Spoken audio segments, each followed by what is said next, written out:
Hi, I'd like to welcome everybody today. This is a new format for our Camps Innovation Forum. We're actually bringing our speaker who will be with us on March 1st here for an educational interview that you can preview prior to our discussion on March 1st.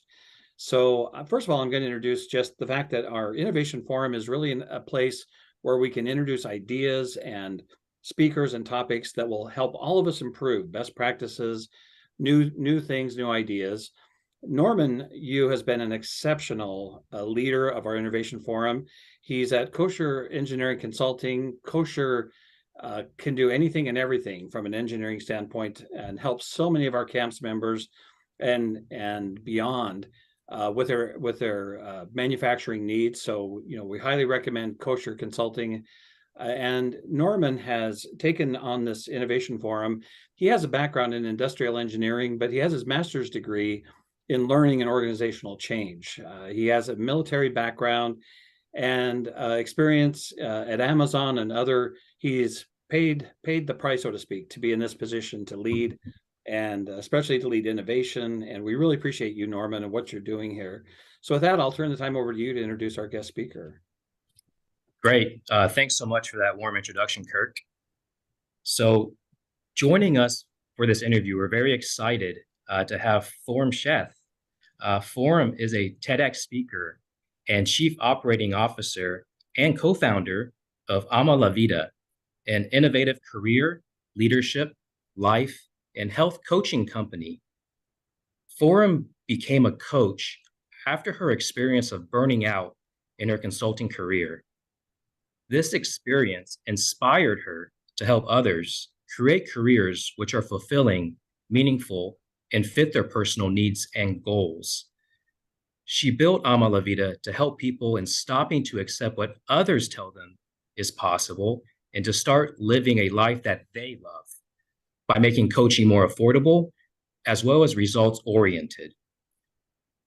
Foram has served as adjunct faculty at Northwestern University and has a master's in learning and organizational change, along with her coaching certification in organizational and leadership coaching, also from Northwestern University, which is where Foram and I met several years ago. So Foram, it's a great pleasure to reconnect with you. I know I speak for camps. We're very excited to learn more about how you have leveraged your experiences and your skills to create the successful coaching company that really is truly transforming the industry. So welcome to the interview and welcome to the camps community. Thank you, Norman, and thank you, Kirk, for kicking this off. This is going to be so fun to be reconnected again, Norman. Absolutely. Great to see you. Now, I know we've talked quite a bit during our time at Northwestern around personal journeys and how that's shaped who we are, both as individuals, but also as professionals. I'm very curious if you could unpack a bit more about your own personal journey and personal story and how that led to the inspiration of creating Ama La Vida. Yeah, thank you for asking. So let's go a little way back, way back. So I was born in India and I came here when I was 9. And that's become such a big part of my story because as an immigrant coming to the States, I didn't know English and we really uprooted our whole life. So my dad was the only one who spoke English. He was very well educated, did his CPA equivalent.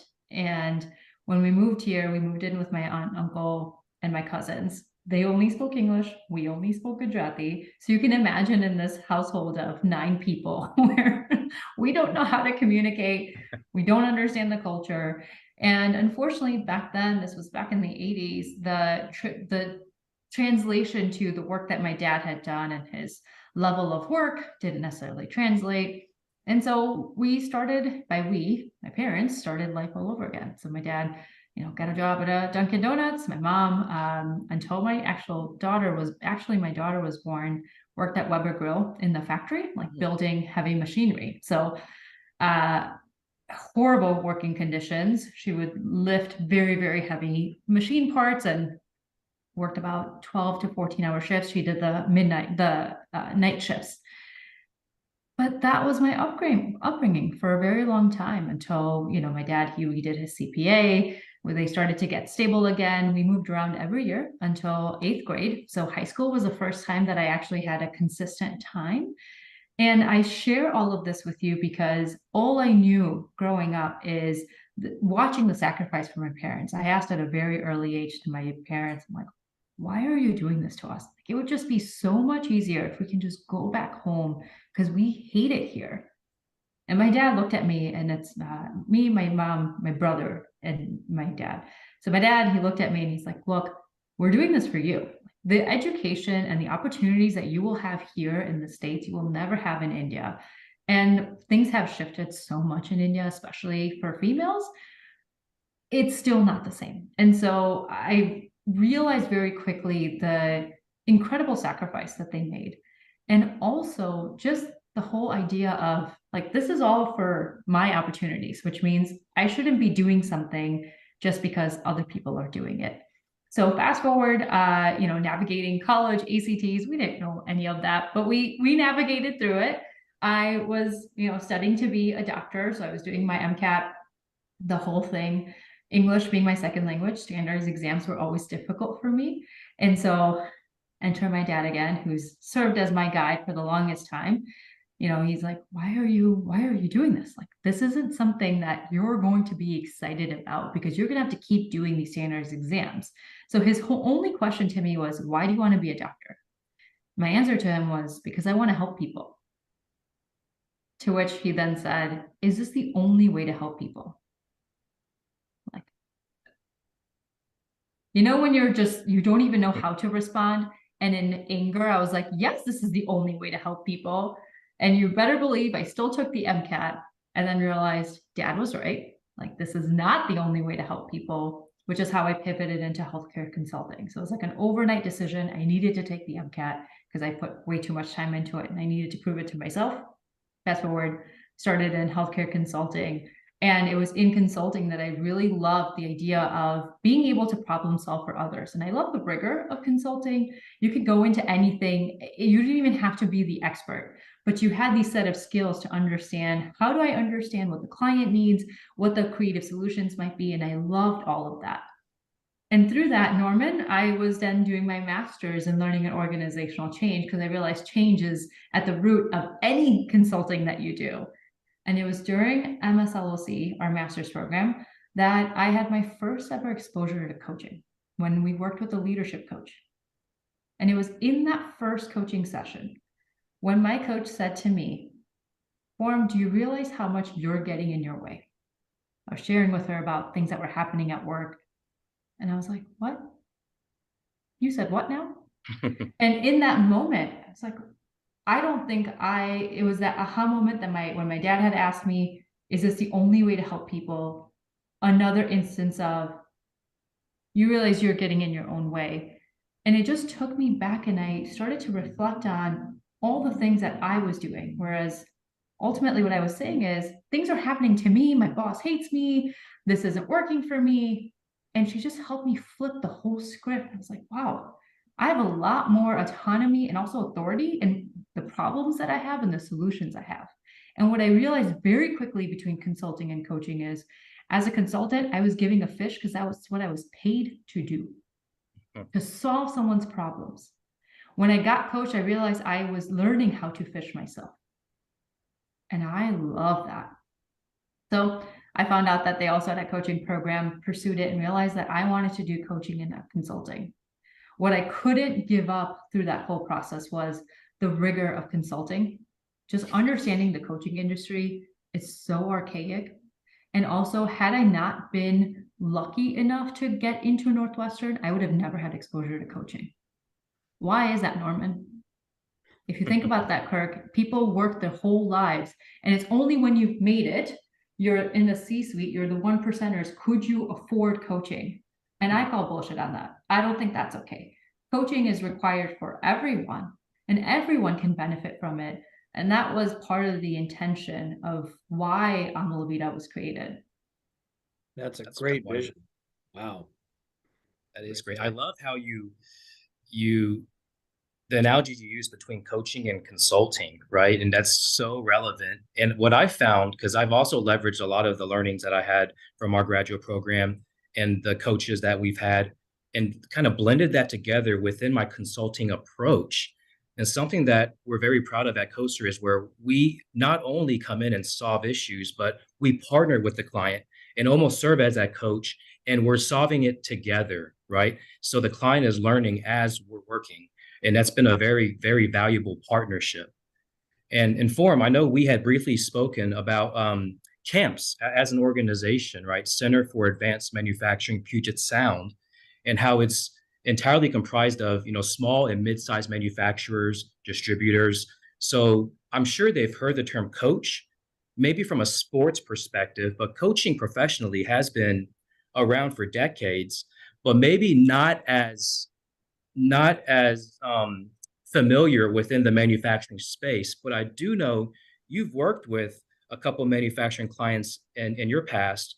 Would you mind sharing a past example of how you were able to leverage a creative or innovative program to really help them connect with their employees, to help develop their talent, or even retain those top performers?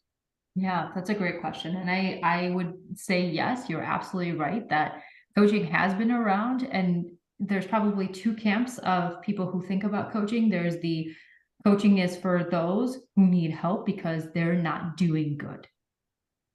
So there's a very negative connotation. Mm-hmm. And then there's a second camp of coaching is there because you've made it.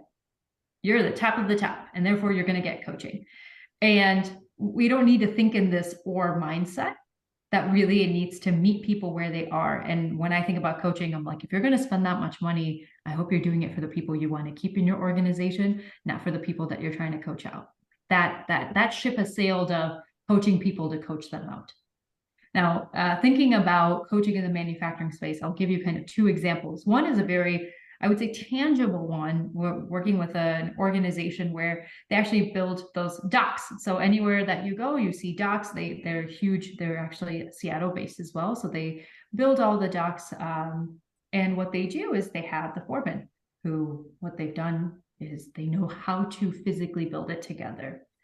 As you get very good and you become an expert, you get promoted where you then manage your team. So you're no longer building anymore, but you're managing people who build. That's a very different skill set. So think about what made you successful was your ability to be there on time, your ability for your craftsmanship. Now what success looks like as a manager is no longer your craftsmanship, it's your ability to help support and elevate your crew. Very different thing. So you're looking at it from a coaching perspective. We're looking at it from two different angles. One, how do we help you redefine what success looks like as a manager now? Because you're still anchoring on what made you successful, not what new success is. Mm-hmm. So that's number one, is how do we help you understand yourself and redefine yourself?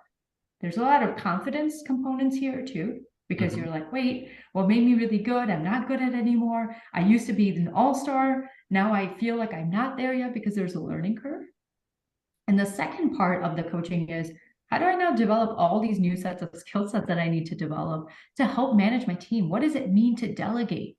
What does it mean to empower? What does it mean to hold people accountable? What does it mean to inspire?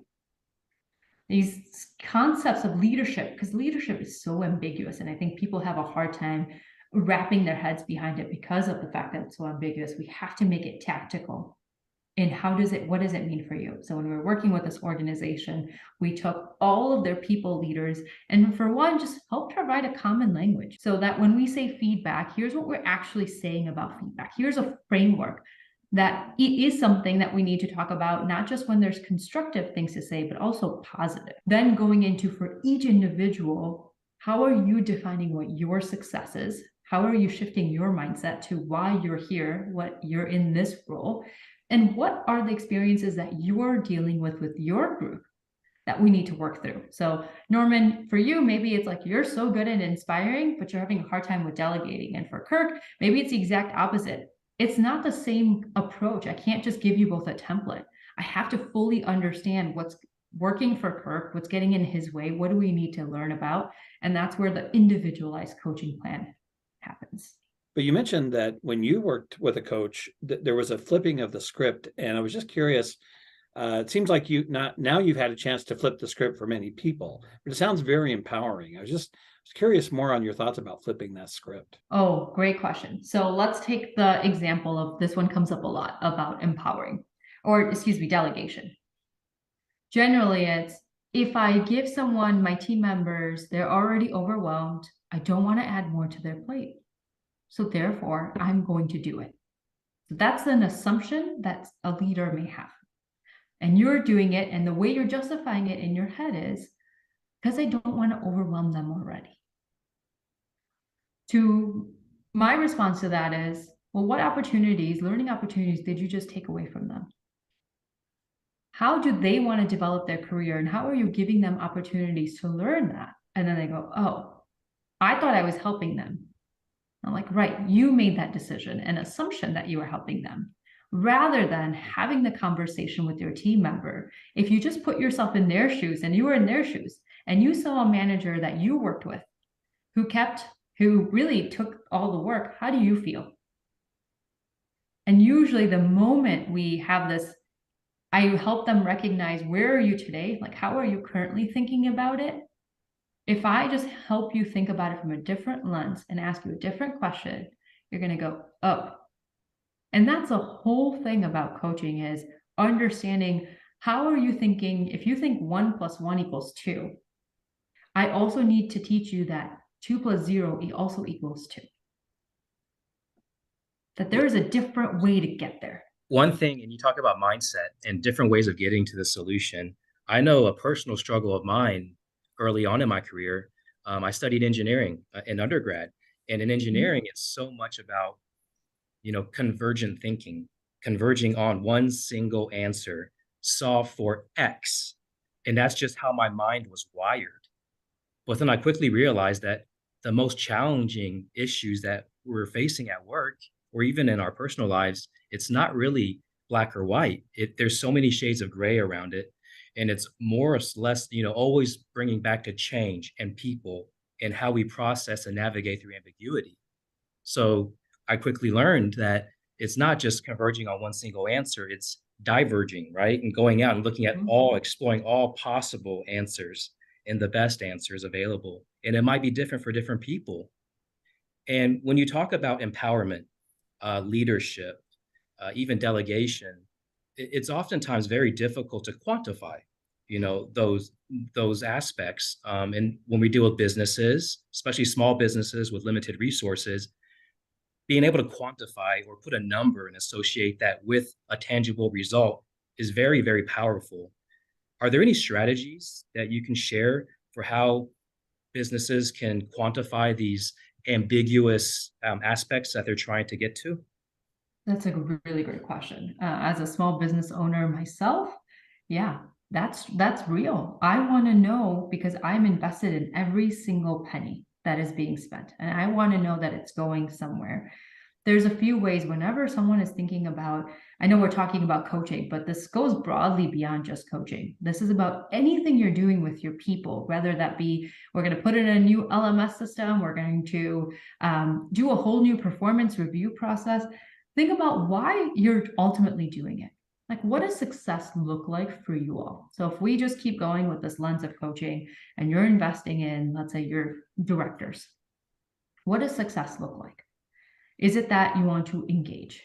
Is it that you want to retain? Is it that you want to help set them learn a new set of skills? So is it that you need an attitude shift? What does success look like for your organization when you do this? And I would say to all the maximizers who are listening, the answer cannot be all of the above. Pick one thing. Specifically, what is it that you are looking to achieve if you had one thing? Now work backwards. If you're saying, we're doing this because we don't have a succession pipeline. Like, we are needing to build the next leaders. So for you, if it's about succession pipeline, then think about, how will you measure your succession pipeline? Is it about how many of them get promoted? Also, how about their team members? How many of their team members are getting promoted? Because it's not just about their succession, it's about the next and the next and the next. So once you define that, then it's, how do I create a program that helps me measure and also knows we're getting on this path of succession planning. So this would be another case study where we're working with another organization. For them, their directors, high-level directors, they were seeing a drop-off in terms of retention. In addition to that, they felt like they didn't have, and part of the reason why they saw a drop-off, so the symptom was, we see all these people leaving. When they really dug into it, they found what's actually happening is they feel like they don't have a succession plan, like they don't have a career progression here. So how do we help them get to that next level as an organization and as individuals? So what we did is we put together this program for actually even defining, what does a high potential director look like within your organization? Also within that, what does it look like to get promoted to VP? What are the skill sets that they need that they currently don't have or exposure to? And regarding those skill sets, what is it that they need to learn still? So we put together this program where they did workshops. So just so that they can have that common language where we can walk through, okay, you have to inspire. You need to think about strategy. You're so used to thinking about one vertical, you have to think laterally for the whole organization. So they had these competencies where we help them define, here's what these competencies mean in your role and how you can demonstrate that even in your role. And then all of them were paired with their one-on-one coaching, right? So what about Kirk in particular? What can he continue to keep working on? And then what does he need to develop more of? And what we found is, because we were looking at promotions and their next level of leaders, what we found is, well, one, what came out of it is because they went through this program together, it was cohort-based. So there was a group that went through this program for 6 months, 100% retention after 6 months, 30% of them got promoted while they were going through this program. And part of it was just having that confidence and know-how. They built this connection with this peer group. And that's what we were looking to achieve. So I would say get very, very particular about what does it look like. And it can't be broad and it can't be all of the above.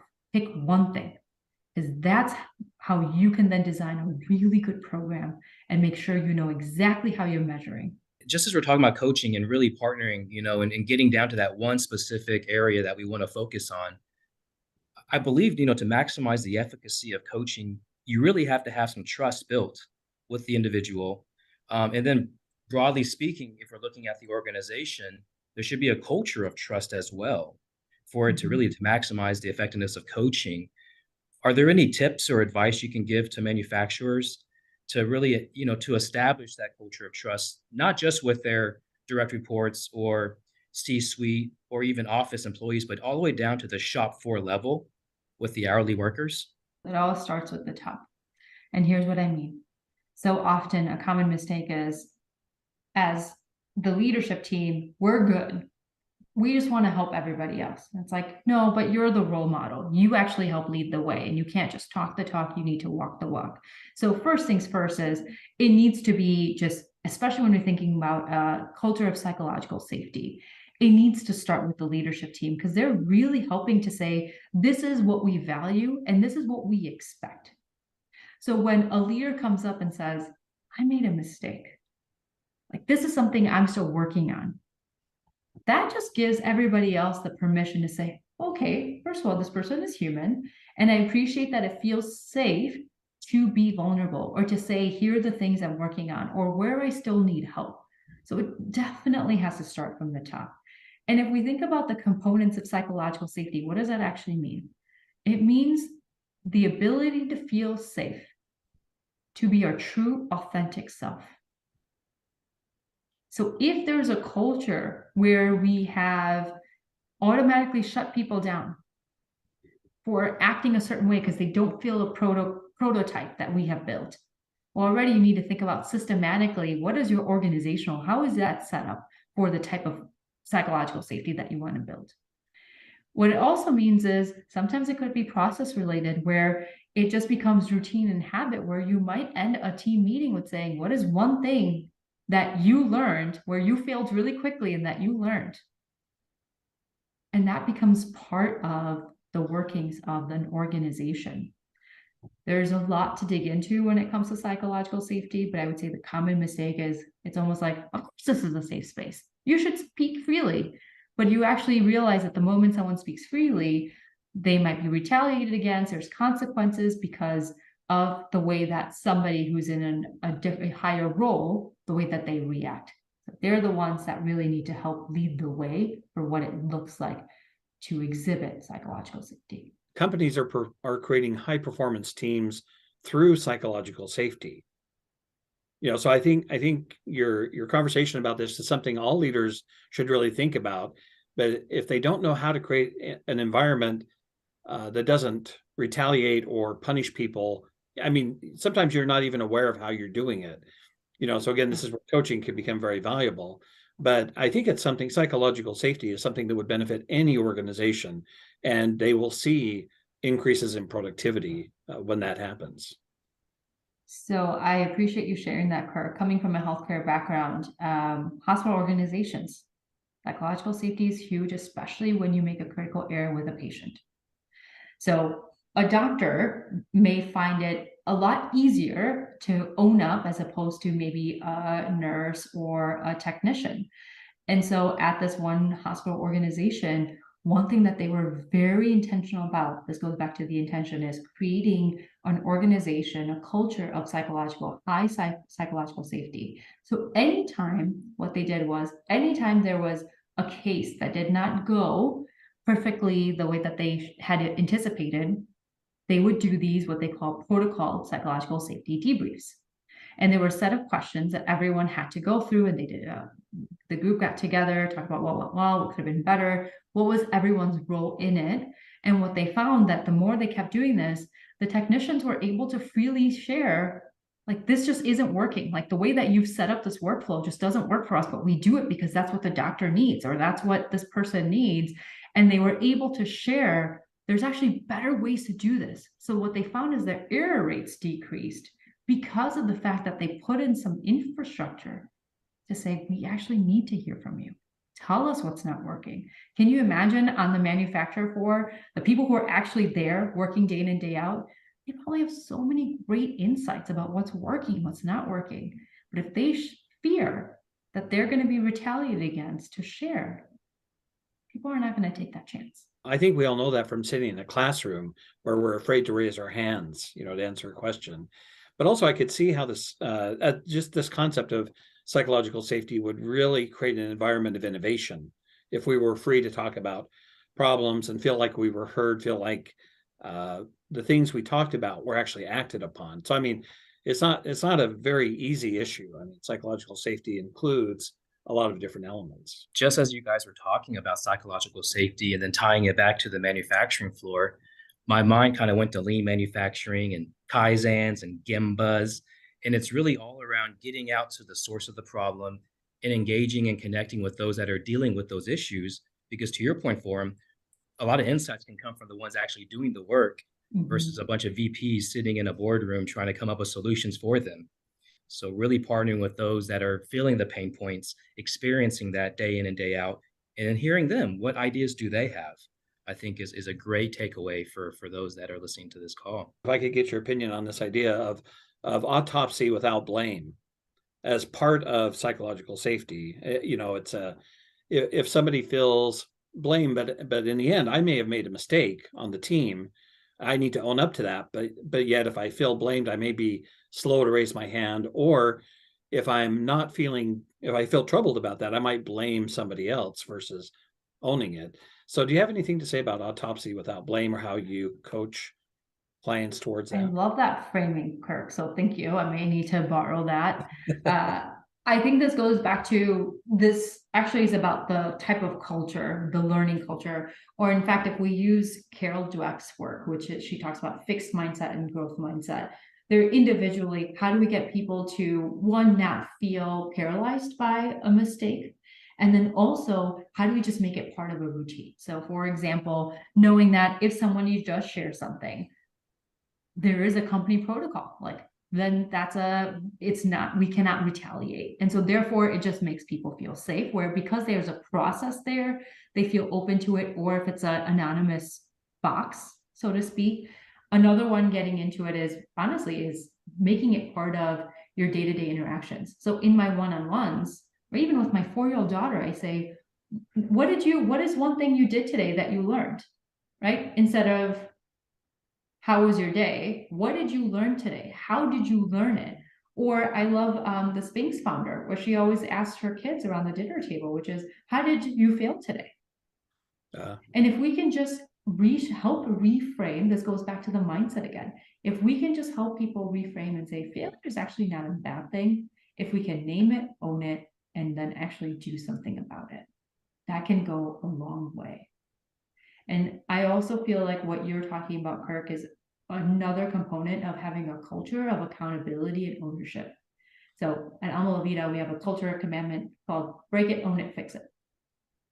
Break it. We want you to break things because that means that it could happen with a client.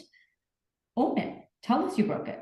And then let's figure out how we're going to fix it because we're in it together. I think the other part of it is if I raise my hand and say, this is broken, am I going to have to do all of the work? I don't want to do all of the work. And the intention is, no, you don't always have to be the one who has to fix it, but it would be helpful if you say, there's a thing here. I may not know the answers, but I can help you identify the right problem, which goes back to what Einstein talks about is, give me 60 minutes and I'll spend 55 minutes thinking about what is the actual problem. 5 minutes on the solution, because the solution is easy.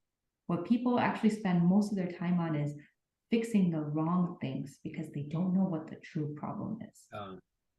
Yeah, this whole group you're talking to, they live that, eat that, and breathe that, but I think we could all be better at it. How much have we heard about root cause analysis, right, Kirk, and the 5 whys to get down to the root cause? So fantastic reminder, Forum. Thank you. If you could just synthesize just all of this down to one piece of advice that you could give to a small business for how they can better engage and retain their talent, what would that be for them? If you don't know where to start with your mid-level managers. So they're probably your second or third in command from your C-suite. They are your most expensive to replace when you lose them. And they will actually give you the most benefit from a succession planning, from an engagement, from a results perspective, because they influence below, they lead teams of teams, and they influence above. They're just enough in the weeds to know what's going on, and they're just enough to understand the strategy of the organization. So if you don't know where to start, that's the group that you want to start with. You can't afford to lose them. You offer a coaching service. And so could you tell us more about your coaching service? Absolutely. So for us, the big thing here is first things first, we don't ever coach people out. We think about coaching for your high potentials, the people who are really going to take your organization to the next level. The second piece is understanding from a cohort perspective. What we like to do is coach based in cohorts, because what we find is when a group experiences something together, they have greater loyalty to each other and to the organization. So people leave jobs not because of their work, but people leave jobs because they had a crappy manager, because they didn't connect with their peers. So just in the way that we do our work, it's to help with that process itself. When we're doing one-on-one coaching, it's really trying to understand and being very intentional about what exactly is the problem that we're trying to solve and how do we measure that. And that's really making sure that we're helping at ensuring that there's a common language being shared. People need to speak from the same rule book. And then that one-on-one, because you cannot have change without that individualized, personalized approach. And you're going to see that that's a thread to all of the work that we do. Because one thing that I have learned again and again is if you think one workshop is going to solve everything, it's just a waste of money. So if you have a few grand, don't waste it on a workshop. People are going to be excited for 1 hour and then they'll forget all of that information. It's like going to school where you're like, this is great in theory, but how do I apply this to me? So that's where I would highly recommend one-on-one coaching. I do look forward to our upcoming innovation meeting. First Wednesday of the month. So for March, it'll be March 1st from 10 to 11 Pacific time. And I'm really excited to take a deeper dive into the application portion, right? You know, we've kind of talked about all this theory and really kind of honing in on how that can be applied and making it real for our camps members. But it's also open to non-camps members as well. It's really intended to be an interactive forum for like-minded individuals with a passion for innovation. So we definitely look forward to having a great meeting. The link to register is going to be attached to the YouTube video, so we'll attach it there, as well as with the camp's website and the Ama La Vida website as well. But Forum, again, truly has been a delight for our paths to cross one more time. Look forward to continue to working with you and partnering with you. And again, welcome to the camps community. Very happy to have you. What a pleasure. Thank you so much, Norman. And I'm excited to talk about, we focus so much on coaching. There's so many things that people can do tomorrow that don't cost you any money to think about retaining and engaging your talent. I mean, it's basic human principles. And so I really want to talk about things that don't cost you anything. Just make sure it's part of your culture, to what does it look like to really make an investment. So I'm excited for what's to come on March 1st. So thank you, Kirk. Thank you, Norman, for having me. It's been so fun. Thank you so much. Thank you very much.